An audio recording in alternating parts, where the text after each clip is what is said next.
வணக்கம். இது ஜேபியின் யலகம். இன்றைக்கி நாம் ஜிப்பில் 2 பக்கமும் சைடு பிட்டு தைச்சி ஜிப்பை மையப்பகுதியில் மார்க் அவுட் பண்ணுறது எப்படி அப்படிங்கிறத இந்த வீடியோவில் கற்றுக்கலாம். ரைட், பர்ஸாக இருந்தாலும் சரி, ஹேண்ட்பேக்காக இருந்தாலும் சரி, நம்ம ஜிப்பை சரியாக மையப்பகுதியில் மார்க் அவுட் பண்ணி தைச்சாதான் சைடு பிட்டு கரெக்டாக இந்த மாதிரி செட் ஆகும். 2 பக்கமும் ஈவனான பிளேஸில் சென்டரில் நமக்கு செட் ஆகும். பார்க்குறதுக்கும் நீட்டாக இருக்கும். சைடு பிட்டு 2 பக்கமும் ஈவனாக இருந்தால் தான் பார்க்குறதுக்கு நல்லாயிருக்கும். ஸோ இதில் மையப்பகுதியில் மார்க் அவுட் பண்ணுறது ரொம்பவே முக்கியம். அது எப்படிங்கிறத நம்ம இன்றைக்கி கற்றுக்கலாம். ஓகேவா? முதல்ல ஜிப்பில் ரன்னரை கோர்த்துடலாம். கோர்த்துட்டு இப்போ எந்த கிளாத்தில் தைக்க போகிறோமோ அந்த கிளாத்தில் 2 பிட் எடுத்துக்கலாம். இந்த 2 பிட்டோட அளவு என்னன்னாக்க, நம்ம இந்த இடத்துல ஜாயின் பண்ண போகிறோம் இல்லையா? ஸோ இந்த அளவுக்கு சரியாக இருந்தால் போதும். பட் நம்ம தைக்கிற வரைக்கும் கொஞ்சம் நூல் அளவு கூடுதலாகவே எடுத்துக்கலாம். ஓகேவா? ரைட். இப்போது கிளாத்தோட ரைட் சைடை ஜிப்போட ரைட் சைடில் வச்சு ஒரு காலங்கில் கேப்பில் மேக்ஸிமம் ஒரு 2 or 3 டைம்ஸ் ஸ்டிச் போட்டு எடுத்துக்கலாம். அப்போ தான் நம்ம ரன்னர் போய் யூஸ் பண்ணுறப்போ தையல் பிரிஞ்சு வெளியில் வராமல் இருக்கும். தையல் போட்டுக்கலாம்.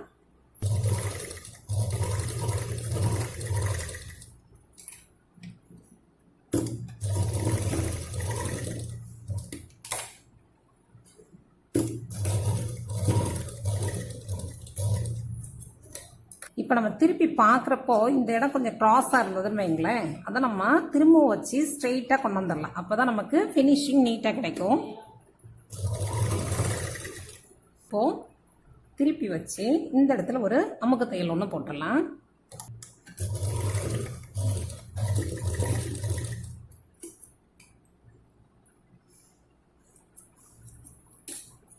எஸ், இப்போது சிப்புள்ள பாகம் மட்டும் வச்சுட்டு மீதி இருக்கிற பாகத்தை கட் பண்ணி எடுத்துடலாம்.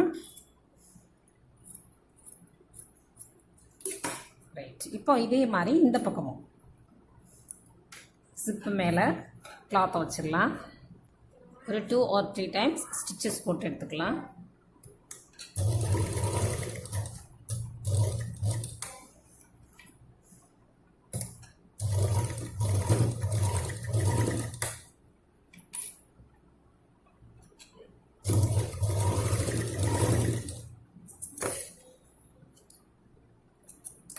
எஸ், இப்போது திருப்பி வச்சு இந்த இடத்துல ஒரு அமுக்கு தையல் ஒன்று போட்டு எடுத்துடலாம்.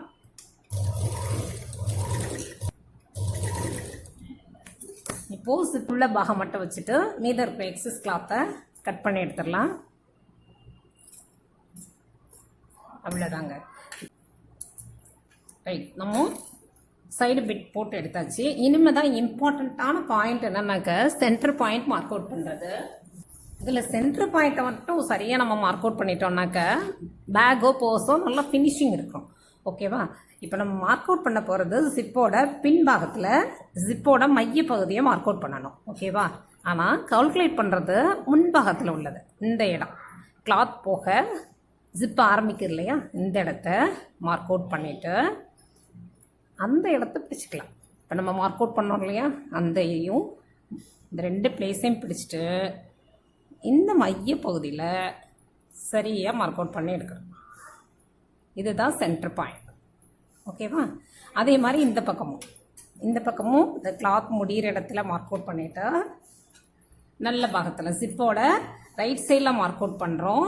But centre part mark out பண்ணுறது இங்கே மார்க் அவுட் பண்ணியிருக்கோம் இல்லையா? அந்த ப்ளீஸை பிடிச்சிட்டு ராங் சைடில் நம்ம சென்டர் பார்ட்டை மார்க் அவுட் பண்ணோம். இந்த மாதிரி மார்க் அவுட் பண்ணி எடுத்துட்டு அதுக்கப்புறமா நம்ம பர்ஸோ ஹேண்ட்பேக்கோ தைச்சோம்னா நமக்கு நல்ல ஃபினிஷிங் கிடைக்கும்.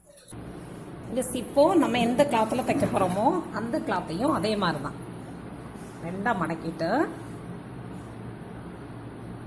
சென்டர் பார்ட்டை மார்க் அவுட் பண்ணிக்கலாம். மார்க் அவுட் பண்ணிவிட்டு இங்கே பின்பக்கத்தில் நம்ம மார்க் அவுட் பண்ணியிருக்கோம் இல்லையா? இந்த சென்டர் பார்ட்டை இந்த மேலே வச்சு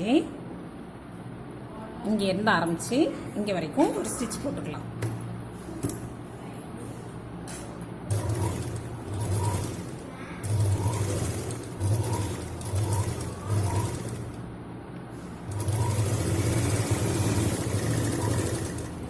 எஸ், இப்படி தைக்கிறப்போ நமக்கு கரெக்ட் கரெக்டாக ஈவனாக இந்த பக்கமும் சரியான கேப்பில் நமக்கு ஜிப்பு வந்து சென்டரில் போய் அமையும். நம்மளோட பேக்கோ பர்ஸோ பார்க்குறதுக்கு நீட்டாக இருக்கும், ஃபினிஷிங்கும் ரொம்பவே க்யூட்டாக இருக்கும். ஓகேவா? ரைட், மற்றும் ஒரு காணொலியில் சந்திப்போம். நன்றி.